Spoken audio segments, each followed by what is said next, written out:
shalom, peuple de Dieu. Nous bénissons Dieu pour cette grâce qu'il nous accorde après un si long moment, quelques jours durant, je dirais même quelques semaines.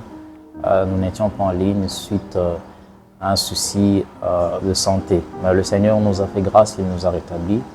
Et nous voilà que nous sommes en train de continuer notre programme d'enseignement sur les héros de la foi. Alors pour aujourd'hui, nous allons voir un nouveau thème. Continuons toujours dans notre enseignement sur les héros de la foi. Un nouveau thème qui s'intitule « La foi demande de refuser certaines choses ». Cette galerie existe et est enregistrée dans Hébreux 11, connu sous le nom de Salle de la foi. Mais qu'est-ce qui rend ces récits si marquants? Pourquoi ces figures ont-elles été choisies pour illustrer le sens de la foi? Dans le contexte historique, Hébreux 11 a été écrit pour une communauté chrétienne confrontée à des persécutions et à des incertitudes. Sa foi était constamment mise à l'épreuve et beaucoup se demandaient s'il valait la peine de continuer à croire. Dans ce contexte, l'auteur des Hébreux fait un appel au passé, rappelant que la foi a toujours été la base de la relation avec Dieu, même avant le Christ. Les exemples d'Abel, Noé, Abraham, Moïse et d'autres montrent que la confiance en Dieu est ce qui définit la véritable victoire spirituelle. Ces personnages n'étaient pas surhumains.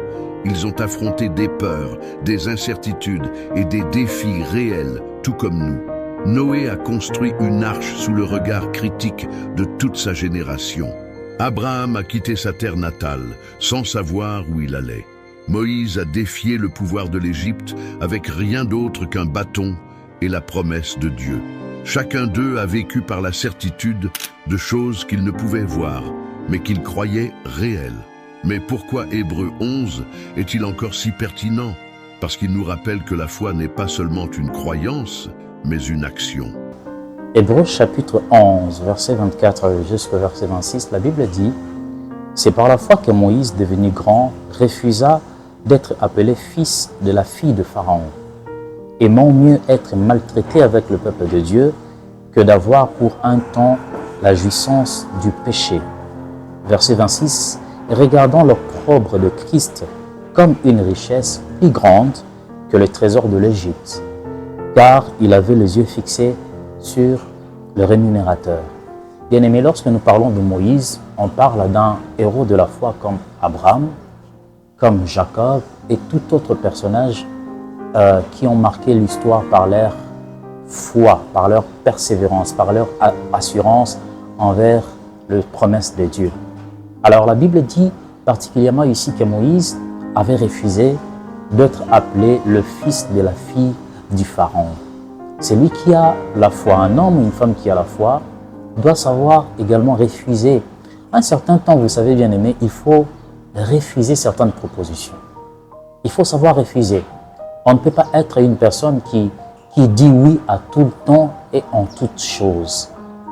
Bien aimé, lorsque vous êtes en train de refuser, vous êtes en train de dire non à certaines propositions de gens qui sont autour de vous, des gens qui veulent vous entraîner dans des choses qui peuvent vous perdre, vous serez vainqueur. Et cela va démontrer que vous avez la foi en Dieu. Bien-aimés, sachez que refuser est une preuve que vous avez la foi en Dieu. Si vous refusez certaines propositions qui ne plaisent pas au Dieu, des choses que Dieu ne nous recommande pas étant qu'enfant de Dieu, vous démontrez que vous avez la foi en Dieu, vous n'avez pas la foi aux hommes. Parce que les hommes peuvent nous conduire dans la perte. Refuser, c'est une preuve que vous n'êtes pas fait pour être manipulé. Refusez de mauvaises choses que vos amis vous proposent. Refusez de mauvaises choses que votre chef vous propose. Refusez de mauvaises choses que votre pasteur vous propose. Refusez de mauvaises choses que votre entourage vous propose. Refusez de mauvaises choses que votre fiancé vous propose. C'est une manière de démontrer que vous n'êtes pas fait pour être manipulé.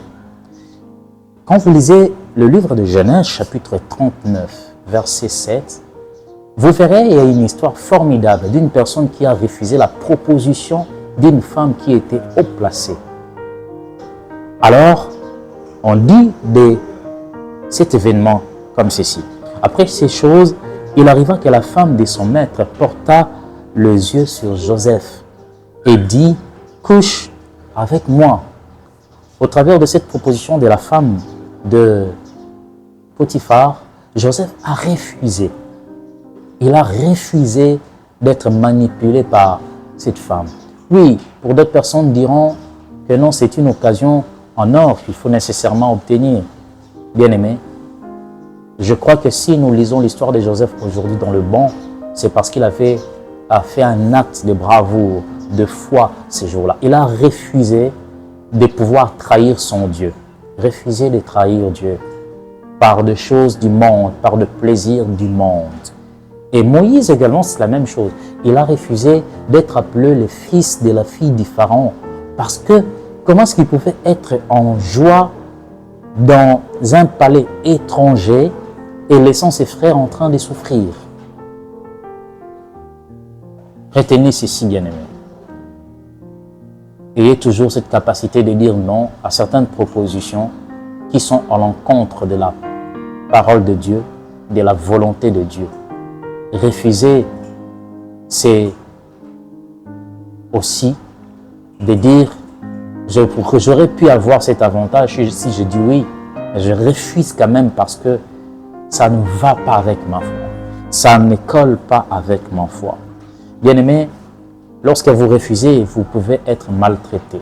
Si vous êtes dans un entourage où les gens font du fétiche, font des choses déshonorantes, lorsque vous refusez, vous dites non à la corruption, vous dites non au vol, vous pouvez être maltraité par les autres. Mais sachez que Dieu finira par vous justifier. Laisse que le Seigneur puisse vous bénir.